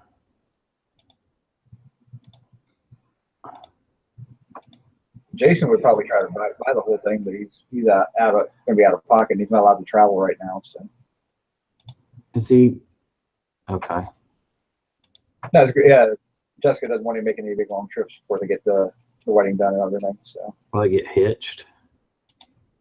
before she starts to really control his life.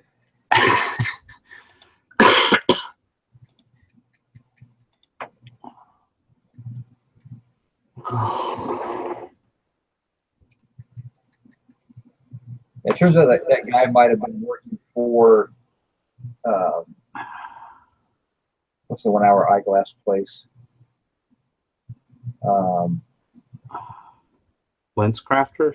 Yeah, lens crafters. He had a bunch of lens crafters paperwork and stuff like that in there. So more than likely, all those frames he's got are actually authentic. Oh, really? Yeah. And he also found another pair of old school Ray-Bans that are worth like $180. Nice. Yeah, he did really well with that. Yeah, he's going to be spoiled, because that's the thing that sucks about getting a really good storage unit, and then because then everything after that never really seems that great. True. It's kind of like hitting home runs with Amazon. You're constantly, I mean with eBay rather, you're constantly trying to always one up the next one. I agree. Hey guys, I'm going to go ahead and wrap up this show for the day. Hope everybody has a great day, and we'll catch you tomorrow. See ya.